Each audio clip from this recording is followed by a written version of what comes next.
Football, sliced and diced with Sedgemoor FM and Somerset FA. Welcome to Sliced and Diced, where we have open and honest conversations about football. I'm Neil Fellows from Sedgemoor FM. And I'm Paul Coltman, marketing consultant for Somerset FA. So in today's podcast, we are looking at football marketing. So before we get into talking about today's topic, just let me give you a very quick invitation. If you're a fan of a local club or a player or a club official or in any way involved in local football, then you want to subscribe to this channel and hit the bell to get notifications of all of our latest uploads as and when they drop. On this channel, you'll also get some local interest stories and the occasional music related video too. So today's podcast, we're looking at football marketing. Paul, when we're looking at football marketing, what kind of assets are we looking at clubs have?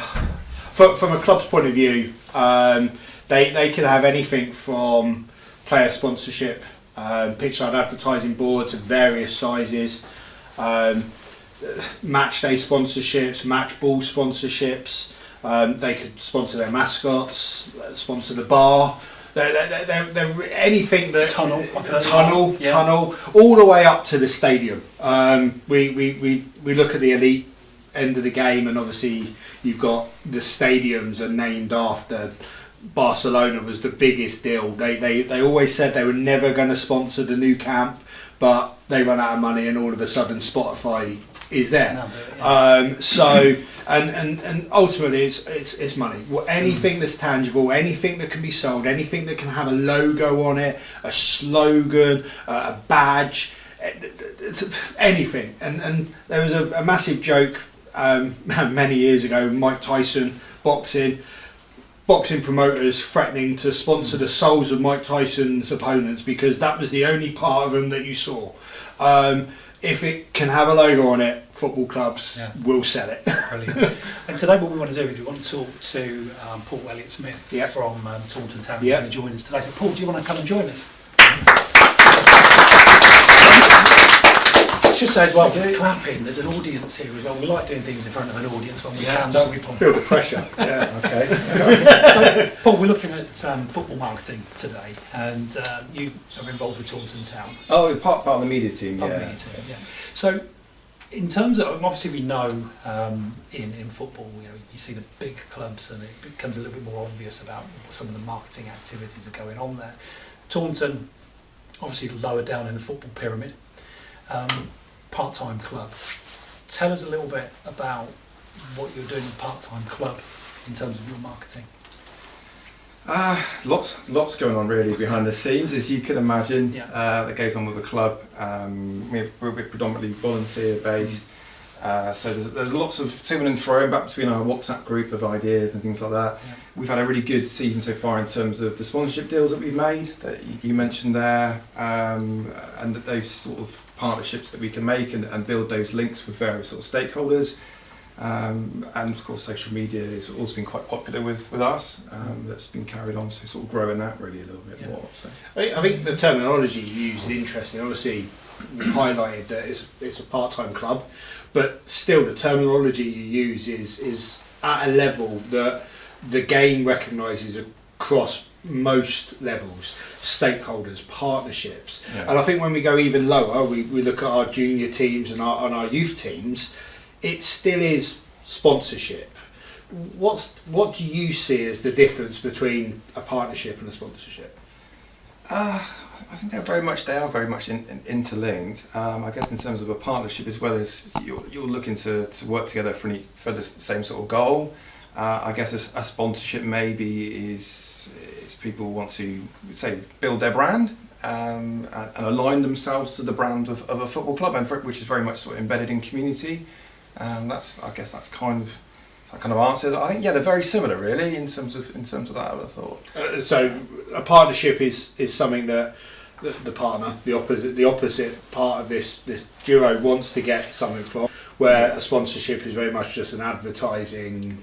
I think so. I think it's more sort of the sponsorship side is people want to be seen to do good. Partnership tend to be, I guess, larger in terms of the investment in that. More of a working relationship and different kind of set of values and objectives in terms of that. But sponsorships can happen at small and large levels, and Like you said, pretty much you can sponsor anything. Anything that brings money into the not. football club is good. Yeah. We talked about sponsorship there, but there are other aspects that are important as well, because a football club like Taunton couldn't run probably without volunteers and couldn't run without fans. Where do you put your priority in terms of your marketing, in terms of trying to recruit those kind of fans and volunteers? So we're 95% volunteer based, which I think a lot of people aren't aware of that. We get people come in and say, well, you're all right, you're getting paid, or in the club shop. We're volunteers. Yeah. For us, it's really about connecting all up. So the more people we can get through the gates, the more money that brings in. But also, the more people that come in, there's more people that can see what goes on at the club, maybe want to be a volunteer, want to help out. So we need more volunteers to grow it. The bar has grown this season. A lot more people are interested in that, and we've sort of seen that it galvanises people to say, well, now we can put something on. So like, more ideas, the better. Anything that benefits the club is great. For a club like yours, what are the income streams? Football, when the weather's good. So please stop raining. Sponsorship deals, that kind of thing. And obviously, like say the bar, really, we've got a brand new bar, looks great. So make more of that. That's something we've not had. But I particularly like to push sort of the digital marketing elements of that income.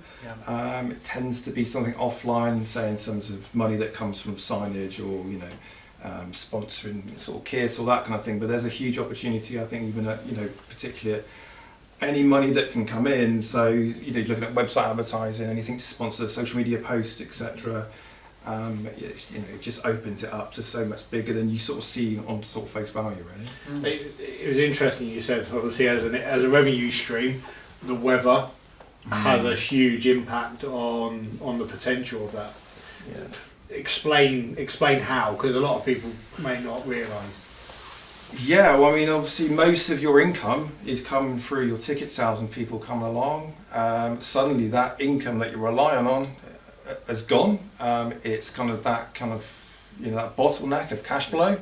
So suddenly that's gone. You're not having people also the money that you would take in the bar, people that would spend on food, etc., etc. But you've still got your outgoings. You're still having to pay everybody else, and operating costs. So it just puts a lot of pressure, and of course it also affects fans, obviously, because games are off, people have paid for travel and this, that, the other. So it does have a massive income, impact. The fans obviously are of huge importance coming through the gate week to week. But I suppose the situation Taunton have found themselves in recently, with a lot of games having to be postponed because of the weather and waterlogged pitch. I guess the important shifts then to sponsorship and advertising and that kind of revenue to keep the club alive. Yeah, absolutely. We really rely on that to bring in and to keep the lights on and everything else that goes with it.